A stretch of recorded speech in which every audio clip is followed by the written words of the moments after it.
Greetings, everybody. Welcome to our table live briefing. Good morning to Germany. Good afternoon to Zhejiang, where Professor Ben, one of our participants, is located. My name is Finmeier Kuckuck. I'm editorial chief of China Table, and today I'll be your moderator. Our topic today could hardly be bigger and more important: the state of the Chinese economy and the means of the Chinese government to get it back on track. This is a topic of preeminent importance for the whole world. This is why we are talking about it today. This online event is presented to you by Frankfurt School of Finance and Table Media. The event is being recorded. First, we'll hear the takes of our three distinguished experts on our topics. And in the second half, all participants here can share their thoughts and have their questions addressed via chat. You can post questions in the chat already and even before our speakers finished, and I'll try to pick up the questions and introduce them into the discussion. As usual, please stick to on-topic comments and questions, and please don't be angry if we can't pick up your question because time is limited. We only have 1 hour. Let me now briefly introduce our speakers. Dr. Liang, Helen Liang, is a member of the executive board and head of China desk at Hauck and Aufhäuser Privatbank AG, a German private bank based in Frankfurt. She's also the liaison manager to the parent company of this Chinese-owned bank, which is Fosun Group from Beijing. Previously, she worked at Commerzbank in Germany and China until 2015 as head of China desk corporate banking in Beijing for Commerzbank. She holds a doctorate in finance that was acquired at Frankfurt School of Finance. From China, we have Professor Ben Shenglin. He is head of Zhejiang University's International School, ZIBS. At Zhejiang University, he is also dean of the Academy of Internet Finance. So Professor Ben has a very distinguished academic credentials, but he's no stranger to business reality. He has a broad private sector background in the banking industry. Among other positions, he was China CEO at JP Morgan Chase, and he worked for HSBC and ABN AMRO Bank. Current additional roles include chairman of Zhejiang FinTech Association and an advisory role for the provincial government. Welcome, Professor Ben. From Germany, Frankfurt, Professor Horst Löchel. He is professor of economics and co-chairman of the Sino-German Center at the Frankfurt School of Finance and Management. He also has a foot in Chinese waters. He's also a member of the supervisory board of the Shanghai International Banking and Finance Institute, SIBFI, or SIBFI, as we sometimes say here. Frankfurt School is a sponsor and investor of SIBFI, and Professor Löchel was closely involved in its inception. His prior credentials include his role as director of the Center of Banking and Finance at the China-Europe International Business School, famous ZIBS in Shanghai, where he later participated as a lecturer. Now, let's dive in our topic. I'd like to invite Helen Liang to give her input. We have a presentation ready that should appear on screen in the next few seconds, that is operated from our China Table headquarters here in Berlin. There is the presentation. Helen, the floor is yours. Thank you for the introduction. Good morning, good afternoon, everyone. And it's my great pleasure to share my views on the Chinese economic development. And as showed on the page 2, and I know there are lots of concerns on the recent Chinese economic development, especially the sustainability of the economic development. Currently, we have been surrounded by information in China or in the world about the poor export data, the high young unemployment, and the weak consumption. And the market is waiting for the massive stimulus packages to infrastructure investment to boost the consumption, as well as the further interest is. And look at the export on the next page. As you know, export is one of the 3 drivers of the Chinese GDP growth. According to the statistics, the China's export in USD terms in the first 5 months dropped by 7.5% year-on-year. In addition to the economic downturn, Another major reason behind the drop is the down cycle of the consumer electronics.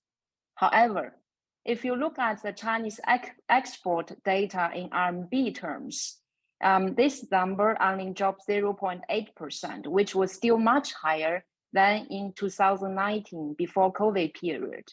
The depreciation of RMB certainly has exaggerated the downward trend. In the long run, the lower RMB value is supportive on the export recovery in the second half of this year. If we have a deep look at the export components on the next page, it shows a little bit different picture from the downward trend in the overall export. Although the export in China in RMB terms dropped 0.8%, the growth rate of the high technology products significantly outpaced the overall export growth since 2015, particularly in the automotive sector as well as the general semiconductor sector. If you look at the automotive industry, China has become the largest automotive exporter by volume, surpassed Japan, and recorded 134% growth in the first 5 months of this year. And according to the World Bank's definition, the high-tech products accounted for 30% of the China export, higher than Germany, Japan, and the US. The shift in export goods from a lower-end standard products, you're familiar with the word factory China always refer to a high-tech products shows the industry transformation the Chinese economy is undergoing. Continuously with the industry transformation on the page 5, China is experiencing the similar transformation as it happened in Japan and South Korea in 1980s and 1990s, which result particularly into a structural problem, including the structural unemployment for unskilled workers, such as the graduates. Another structural change is the industrial focus.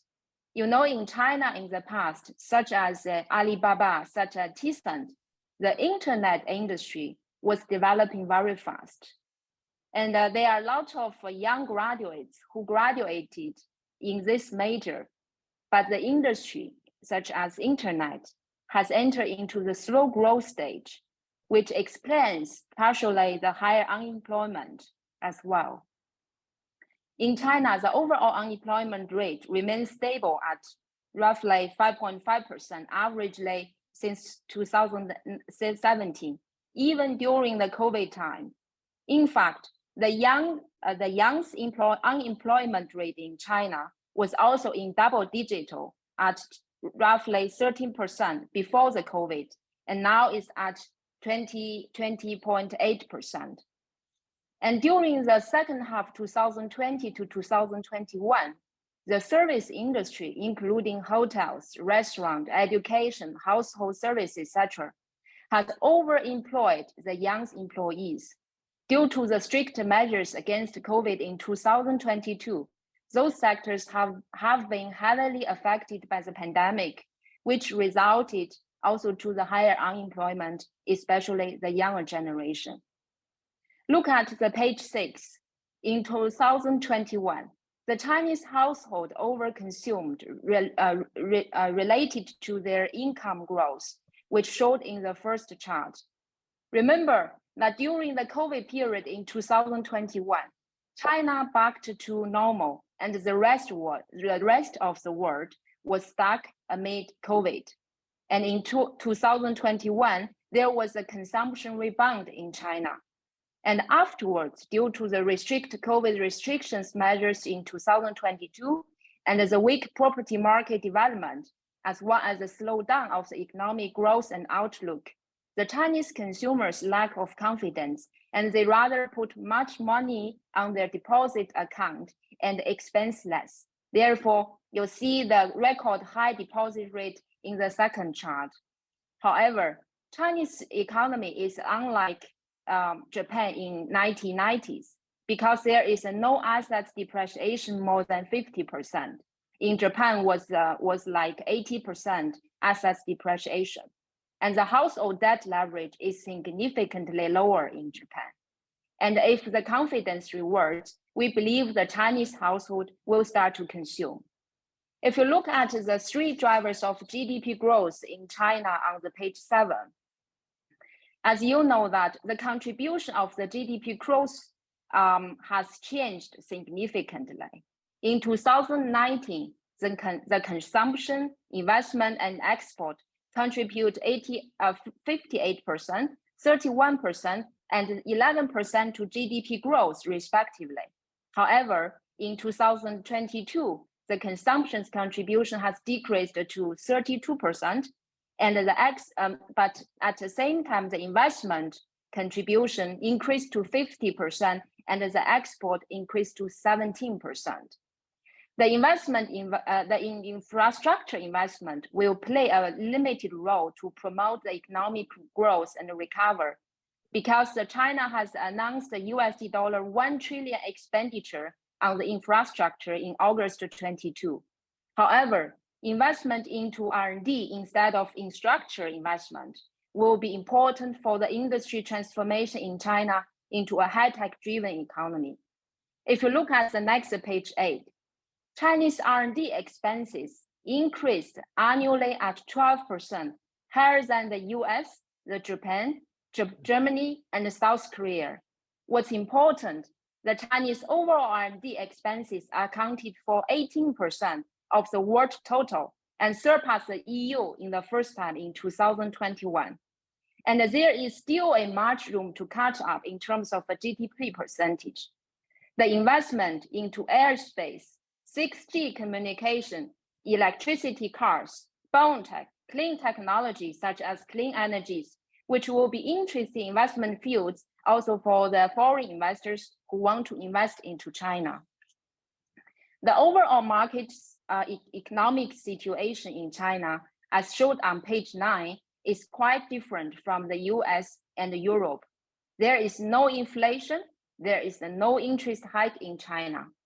If you look at the real interest rate, the real interest rate in China is quite high at 1.8% compared to minus 2.4% in Germany. That means there is a much room for Chinese government to reduce interest rate to boost economic growth, especially in the second half of this year, which we will see. And I didn't talk much about the macroeconomic policies, such as which policy tools for physical or monetary policies are more effective in China. I believe this topic might be covered by 2 professors or in the Q&A session later on. So that is about my sharing, and thank you so much. I would like to give my words back to our moderator. Thank you. Yes. Thank you, Helen, for this comprehensive presentation of the macro situation with a peek into micro. Yes, and next I'd like to ask Professor Bön from Heining, I think, for his presentation. You are running it yourself, I understand. Yes. But your 4 slides. Yeah. Now we are seeing your PowerPoint. I think you have to switch to presentation mode. Okay. Very good. Thank you for that. I hope it's working. It's still your PowerPoint screen. There's a button on the lower right of the PowerPoint window that has a little projector and a screen on it. It's also doubled in the top part next to the little floppy disk, and then there are 2 arrows. I know, but I don't know what happened to. Oh, or it's not okay. like. I have the presentation as well. I think I can share it. I can also share it. My apologies. Should be okay now. Okay, is it okay? Looks good now. Thank you. Sorry for that. Great. Good morning to everybody in Europe, and good afternoon from China. I will be specific to answer the question that you have raised. Will China's fiscal policy manage to come back with its economy And it's always good to speak after Dr. Helen Liang, who has given a very comprehensive coverage of the Chinese economy in many ways. I will just share with you, a trajectory of the major economies. That means China, Germany, European Union, US, and Japan. And looking at over a longer term horizon, over the last about 43 years. And what you see is obviously the rise of China and compared to the more mature economies, as Helen mentioned earlier, that when China is entering a more mature stage, we're bound to slow down in terms of growth. But still, we're growing actually faster. For example, this year, the forecast is anywhere between 5% to 6.5%, for example. The first quarter, the growth was about 4.5% a year. And it's also worth actually looking at the structure of the Chinese economy. The so-called service sector, the so-called tertiary sector, accounts for 58% now, while the so-called manufacturing industrial sector is about 38%. And that also has some significant implications because the urbanization, because the consumption is becoming more important than many other parts of the economy. And Helen talked about 3 drivers, or what we call 3 carriages here. For example, for the first part of this year, the consumption is growing by about 5.48%, while investment is registered similar. Export is 8.4% as well. And this would account for the so-called total 4.5% growth for the first quarter this year. But more importantly, about the fiscal side, this is where I want to highlight that China's fiscal so-called deficit ratio, the goal for this year is 3%, which is comparable to Germany to a certain extent. Germany is about 2.5%. It's much lower than many other countries. For example, United States would be probably over 5%. Japan is about 5.8% as well. European Union as a whole is 3.8%, which means that China has a more flexibility in terms of fiscal stimulus if it chooses to do so. But so far, Chinese government has been refraining from using a traditional so-called stimulus package because they know we're at a stage of transformation to a more higher quality, higher value chain of the industries. So that's one of the things. Secondly, I also want to highlight that the Chinese system is different from the rest. For example, many of you may have heard about, for example, local government debt. Certain local governments are running out of money, okay? But they are pretty much sponsored by the integrated central government system. At the national level, as I say, first of all, the fiscal deficit ratio is low. Secondly, if you look at Chinese so-called national balance sheet, Chinese government owns quite a bit of the economy in terms of state-owned enterprises. So that means that gives them a lot more cushion if they choose to spend more money. Okay? And of course, there are some challenges for the Chinese economy. First of all, for example, the competition with the West, so-called. Okay? The geopolitical tension, that means the global supply chain is being reshaped. There are talks about China +1, right? So that means many of the manufacturing activities are moving offshore, which means that the offshore activities are not accounted for as China's GDP. They are accounted as China's GNP. That's the similar stage when Japan was expanding abroad as well. That's the same about Germany. When you are expanding, say, your manufacturers in China, it didn't contribute to Germany's GDP. but it contributes to China's GDP. Okay, so that's the stage China is actually going through as well. Secondly, is about the confidence. There's some deficit in terms of confidence in entrepreneurs. They are looking at how they can deal with the uncertainty brought by the geopolitical tensions, but also the technological disruptions, as well as some of the hangovers from, let's say, pandemic restrictions. And also, similarly, consumers are looking and they are thinking about what else can they buy. And I think Helen was talking about the electric vehicles penetration ratio. Indeed, consumers are looking to upgrade their consumption. But of course, when the economic outlook is a bit cloudy, people are refraining from certain purchases. But more importantly, China is also entering a stage of kind of like an aging population situation that European Union has been going through, Japan has been going through. So that has a lot of implications for China's banking system, for some of the industries. There is still a lot of structural shortage. For example, many retired people, when they are looking for good retirement home, there's not a lot of good in supply. That's an opportunity for the Chinese economy and many other things. So all in all, I just want to say the thing is that, Chinese economy is going through some of the challenges. But if you look at the broad numbers, the current account balance is positive. We're like in Germany, we export more than we import. Our fiscal the deficit ratio is a lot more manageable than many other major economies. At the central government level, the national balance sheet is pretty healthy. That means if they choose to, they have a lot more freedom and flexibility to stimulate the economy if they choose to do that.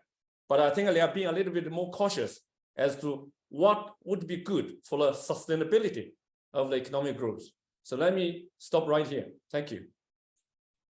This is quite a cliffhanger that you stop with the question for sustainability. I think this one will come back to us in form of a question. Thanks for your presentation on structural shifts. Concerning the relocation of production to other countries, we have just reported that Shanghai Tituan is setting up a factory in Germany. I think that's a good example for that trend.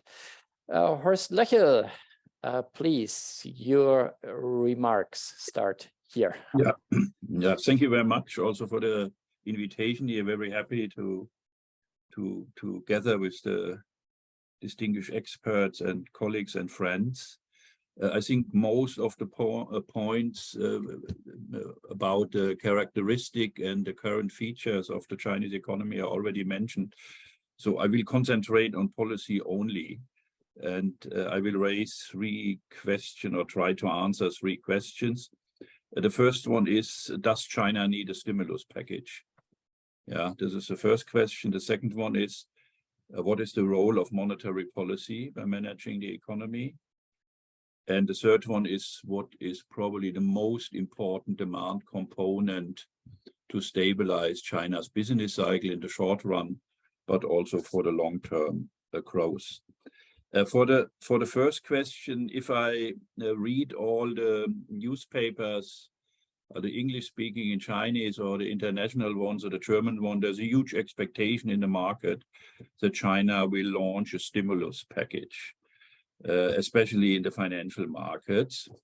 And I think I read somewhere that even the Polit office of the party will have a meeting in July to discuss this question, whether China will need a stimulus package. Personally, I have my doubt that China needs really a stimulus package. I don't think the experience in 2008 in the global financial crisis are not really good. Yeah, this was not a good experience. Of course, the China stabilized at that time their economy. They helped the world economy to come out of the woods. But in the long run, it was a huge debt accumulation, especially with local governments, which is still a huge problem today. And I don't think it makes much more sense to leverage this problem further on to generate, as Professor Ben said, a sustainable growth. I don't think it's necessary to finance with public debt, public investment. There's a second problem here. We know from all statistics, the Chinese and the international one, that the returns on public infrastructure investment, for example, are declining. Yeah, but the economy needs high returns, not low returns. That means that the Chinese government needs more and more money to generate the same output. This is declining returns, and this is of course not good. However, I think if there is public money used, there are better ideas, especially with tax policy. I think there's already underway a program to give some tax breaks or tax reliefs, for example, for startup companies and SMEs in China, especially in the fields of technology. That means if you have tax relief for the private startups and private small and medium enterprises who are also important to create jobs, I think this is a much better idea to spend money than to spend it by yourself with public investment. The same holds from my point of view for the consumers. To stabilize consumption, you need more income. This is the basic point. Yeah. I come back to this point later, and so we need probably also some tax relief here for the consumers in personal income tax, perhaps also in value-added tax, which is a huge component in the revenues of the Chinese government. So my conclusion is China does not need a huge stimulus package, especially not ones where this is driven by state investment, but of course they need to spend money to support some other investment or some other spendings, especially in the private industry. That's my first point. My second point is monetary policy. Probably the most of you know that the Chinese Central Bank, PBOC, already declined the interest rate in recent times for the 1 year lending, which is most important, already in 25 basic points, on 10 basic points, and the same one also for the 7-day refinancing. I think this is an important step. This is a right step. Also given what already mentioned by Dr. Liang, that there is no inflation. They have not a problem like we have here, for example, in Europe or United States. However, there is also a danger development. I just read this, the inflation rate is 0 or in June. Yeah, is 0. That means you are close to deflation, and this is also not funny to have deflation, because this means that the economy is even more driving down. But anyway, they have plenty of rooms for declining interest rates or declining minimum reserves, which are much larger in China than in Western countries. However, unfortunately, also for the monetary policy, there's a flip side, and this is the international interest rate spreads. And this is very much related to the value of the renminbi. Yeah, we already saw a loss since May of 5%. If you remember, in 2015-16, we had a situation where the renminbi strongly depreciated for other reasons at that time.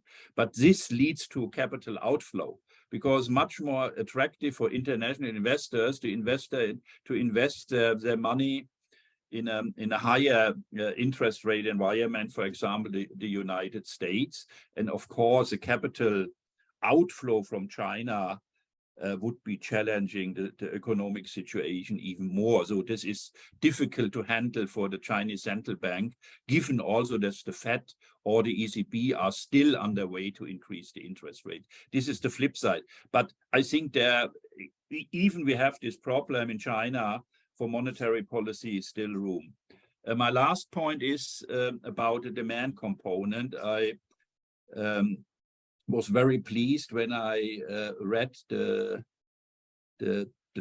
speech of Premier Li at the recent World Economic Forum in Shenzhen, very strongly supported to boost the economic demand to stabilize the business cycle. This is very much right. The question is, which is the crucial demand component? This is we have four. We have the private consumption, we have the investments for the public and the private investments. We have the government spending, of course, and we have the exports. To start with the latest, I don't think the exports will be really a growth driver for the Chinese economy. This is also relying the depending position on the world economy. This is not simply in the hand of China. How strong are the exports? And it depends very much also on the development of the world economy. For the private investment, the growth rate is declining. For example, we have this Zhejiang General Composite Purchasing Manager Index, and declined in June to 50.2.5 from four times 55.6. And this covers both the service sector and the manufacturing sector. And that means also private investments are under pressure. And for the public investment, I also make my point before. So what is left is consumption. This is, from my point of view, the crucial component to boost demand and to stabilize the business cycle. By the way, also in the long run. Yeah, also in the long run. Dr. Liang, in one chart, we saw there is the share of consumption in China is 38%. In the United States, is more than 70%. And even in a country like Germany, which also saves a lot, it's around 60%. So 38 is a very, very low level. So there's the most backlog demand for sustainable growth in China is consumption, to drive domestic consumption. I think this is the most important point, and of course also to stabilize the business cycle. First, savings should be declined, but unfortunately they are still increasing, as we already saw, which is a problem what Professor Ben mentioned of trust. It seems to be that the consumers have not so strong trust in the future, otherwise they would not save so much. But also we have a lot of precautionary savings in China that the people make their private insurance for the rest of the life, which in Western countries we don't have so much because we have so much public social security system. So this is also important to develop this. And last but not least, income, which I already mentioned. Surely there should be not an increase so much in wages, which we already saw, because this would challenge the competitiveness of Chinese company, especially the international one. But the government can do something with decline of taxes again, also for the consumers, personal income tax, value-added tax, and this could be a boost for consumption. So my conclusion of the last point is consumption matters most for the short as well as for the long run. Thank you very much. Thank you, Horst Löchel, for your take on the current situation. I think we heard three inputs that were rather positive in comparison to what we read headline-wise in the West about Chinese economic situation. So I'll first sum up a bit and then let's dig deeper. There's currently quite a bit of trouble that we have heard of, but all three speakers agree that there's still a lot of room for short-term stimulus and long-term development in the Chinese economy. I'd like to group the questions that have already appeared in the chat into four topics and categories.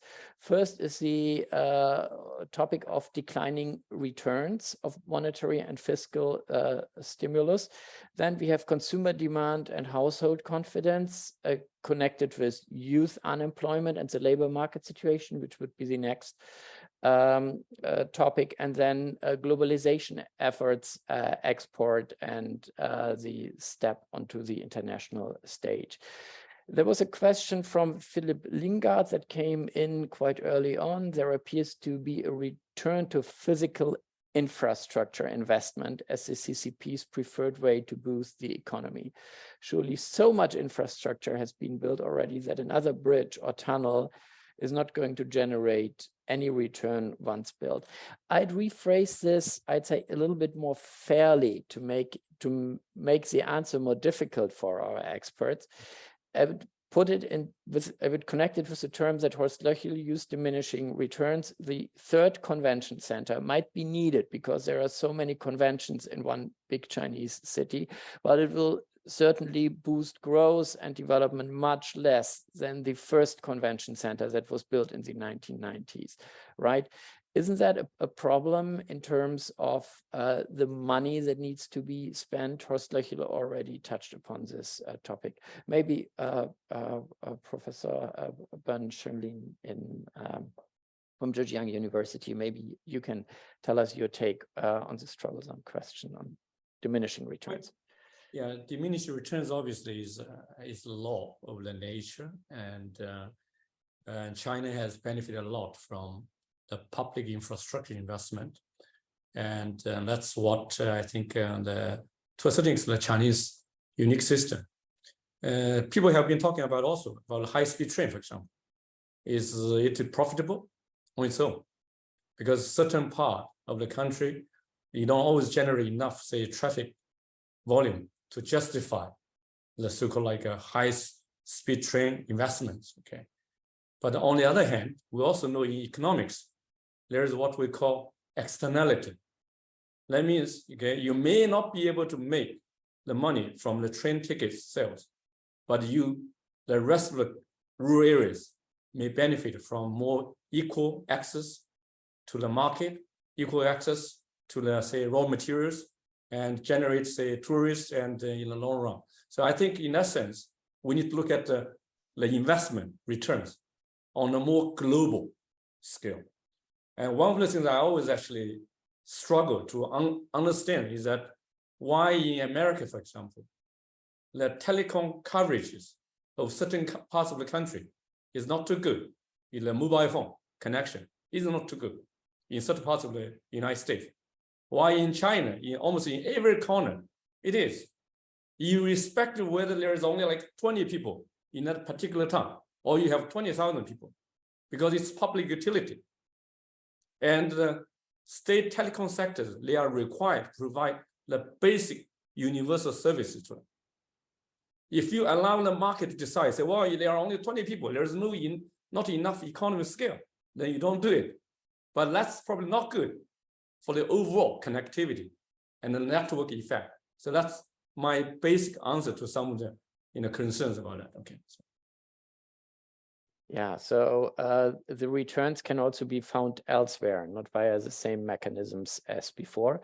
But let's stay with. I have yes. Sorry, just some compensation. In terms of investment, there are lots of kinds of investment we can define. And I agree with Professor Ben mentioned that there maybe China is so complicated and huge, and for certain cities and the infrastructure certainly will play a very limited role, but for the others maybe still very important.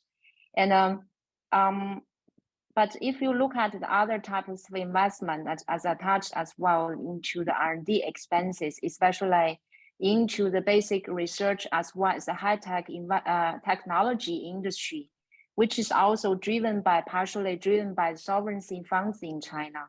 And we believe that if the Chinese economic transformation be successful, they must have much more investment into the R&D, much more investment support from the government side to support the technology industry development, especially the semiconductor. This is also the core focus, one of the core focuses.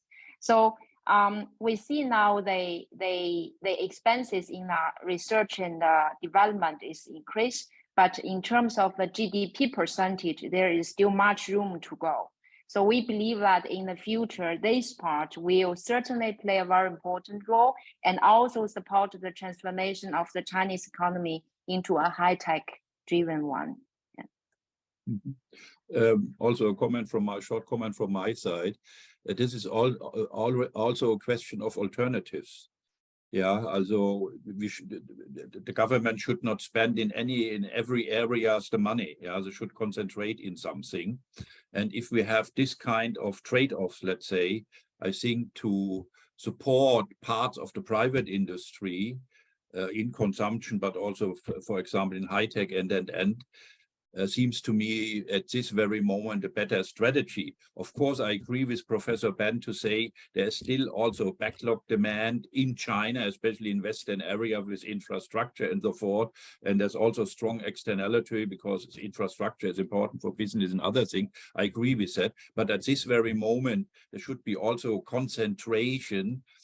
Again, seeing also the debt level, especially for the local government. Of course, the national government, I know, can cover this, but this is, even they can cover, it's not, let's say, the best way to foster the growth always with higher debt level. This is basically my point here.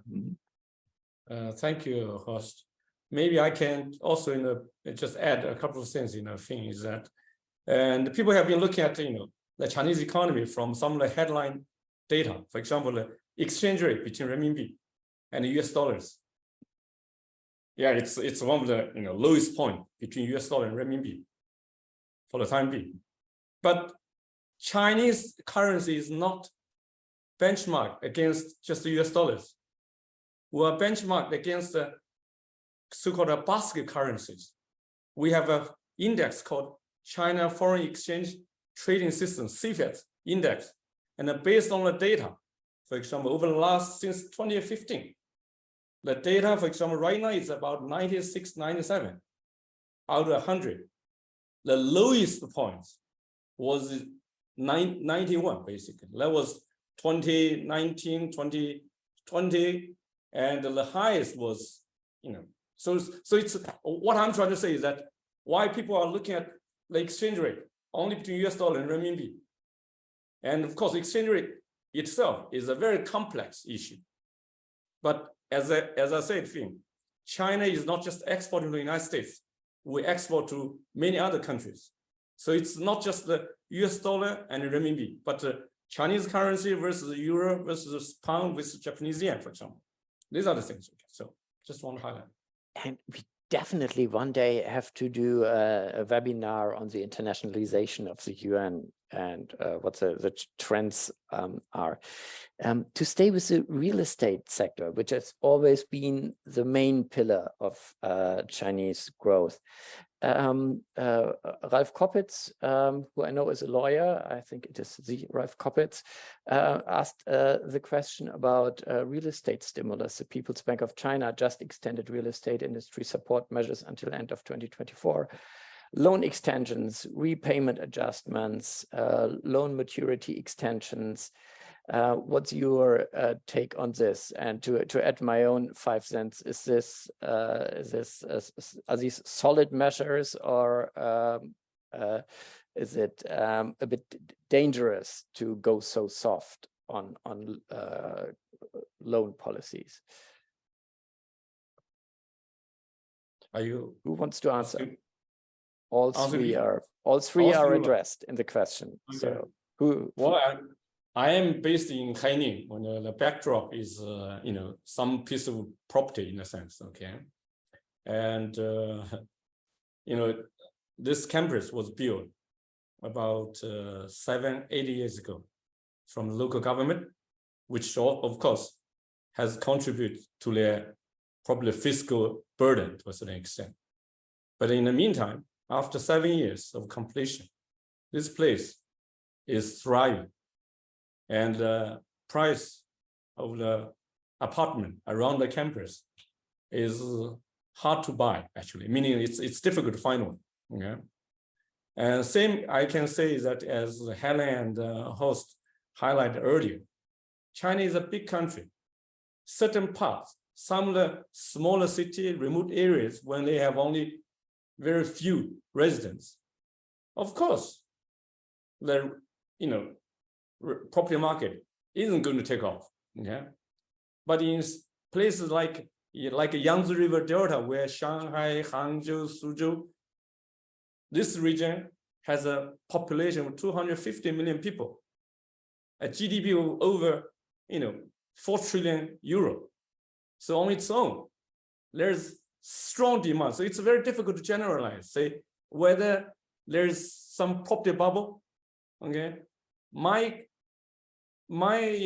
comfort is drawing from the fact that the central government and the People's Bank of China, the central bank, are more sophisticated nowadays.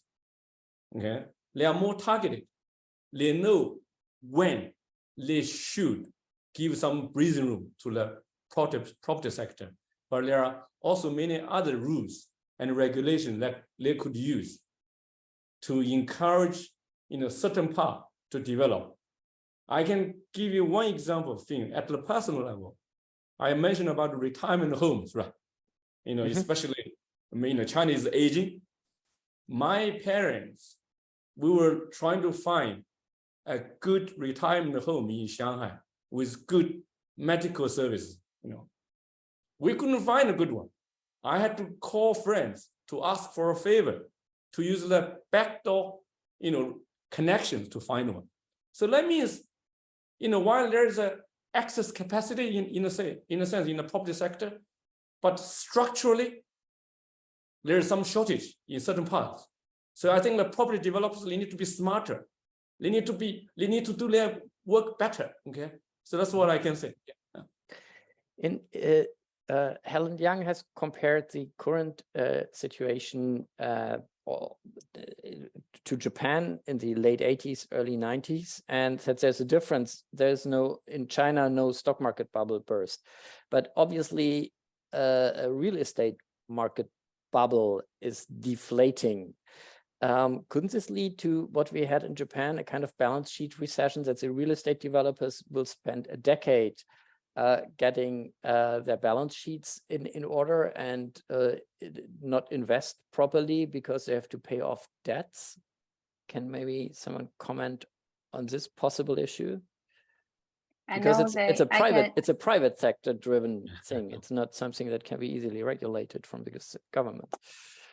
I would like to make some comments on this balance sheet recession, as I know there are a lot of conversation now or discussions about the theory, and the people just compare the Chinese now, the current situation in China with the 80s and the 90s in Japan. I think the huge differences in China, different from Japan, is that the private household debt leverage ratio. And there is a chart I used also in my presentation, is that actually the Chinese household has a very healthy leverage ratio compared to that ratio in 1890s in Japan. And there is no heavily leveraged household debt situation, which is totally different from Japan, the assets bubble, and result into the the incapability to repay their debt because of the assets bubble. 80% assets lost their value. The assets lost 80% of their value. But come back to the real estate, because you asked about this industry. There is a huge differences between the real estate sector in China versus the European real estate sector now. If you look at the European market, the real estate sector is also very difficult. But the main reason in Europe is due to the interest hike and also the expensive of the increase of the material prices getting expensive, and there are a lot of projects cannot be finished, and the the cost of the borrowing the debt is so high, and for a lot of investors they can't afford any investment into the real estate sector. So this is one picture.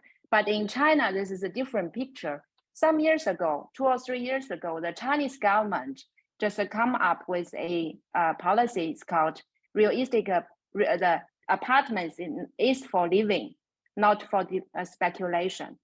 Okay, and I think the problem of the real estate sector in China is now started from the demand and the supply. This economic relationship is much from the policy level that the central government would like to make the property market, so especially the price development, reasonable and affordable also for the normal Chinese family and normal Chinese investors. That's the reason why the central government, also the local government, follows this policy and implemented very strict measures, such as a purchase limitation. For example, I'm living in Beijing and I have my apartment, I'm not allowed to invest into a second apartment because I have already one for living. This is actually the limits of the restrictions the government put by implementing the policies to cool down the market. So this is a different problems, different reasons to lead to the real estate market problems. So I see the current policies, including, as you mentioned, extension, and will not qualify as problematic loans after certain extension, etc. This is just adjustment of the previous policies, but that policies, from my point of view, was too restricted to really also kill or they clean out the real demand. The people have the real demand to invest into real estate project. For example, a family, if they have a kids, certainly they want to have an improvement on their apartment from a 2-bedroom to a 3-bedroom. And for those people in the past, it was not possible to buy apartment, but now they are allowed. You see a losing policy in some of the local cities in China that those people who have a real demand, they are allowed to buy, and they financing for their mortgage loan will certainly comparatively low. So Okay, this is a different situation. This also answers another question that was found in the chat. If there's a liquidity trap, meaning that the central bank is easing, but nobody is picking up the capital. But in your description, demand for capital should pick up again, and people will start investing in real estate again. This maybe makes a nice transition, because time is running out, to another very important topic, which is household demand and youth unemployment, which we should definitely touch upon if we talk about the Chinese economic situation. There was a question by Su to Helen: when you talk about the confidence to be enhanced, Chinese households will start to consume. But what are the key issues related to weak consumptions? Is it the income, the employment situation, or are people saving too much? What can our experts tell us about this? Why are people not consuming properly? I think Professor Bain, Professor Löchel already touched that point as well. On the one side is the overall economic situation is slowed down. The outlook is not so clear. Certainly that will put some doubts on the future development of the economy, and also the income that people can earn. And certainly Chinese people is quite like German people. They are not. They are totally different from the Americans. They just want to give 2 if they want. They earn 1, and in China, if they earn 1, they want to only give 50%, and the rest will be saved for future kind of situation. So this is a different behavior, consumption behavior. If you look at the consumption side, it's quite interesting. There is a so-called downgrade of the consumption. Interesting to look at those information as well, because if you look at the numbers of the people who travel, this is a good indicator whether the people willing to consume or not. If you look at the numbers, how many people travel to have a holidays, to visit another city, etc., and the numbers have increased compared to the level in 2019, but the total consumption just reduced. That means per person, the consumption amount in monetized value is reduced. That means the people, if in the past they afford 4-star hotels, maybe now they only look for some economic hotels which have a less price, less cost for them, but they still willing to consume. So I think this is related to the income situations that during the COVID, especially in 2022, a lot of service sector, hotels, restaurant, entertainment sectors, they were shut down. And those people actually is the biggest contributor to the employment. They hire a lot of young people, and those young people, they lost their job during the COVID, or they learn less compared to the previous period. So those kind of people, this is partially the reason to explain the high unemployment rate, at the same time to explain the people, why they spend less is because also they have less income. That's the reason, as Ben and Professor Lucia also mentioned, that once the outlook clear, once there are more support to the private household, and we believe their willingness to consume and also the readiness to give more will increase, certainly. So China's economy still has long COVID. Yeah. I have one comment, if I can, for this consumption question shortly.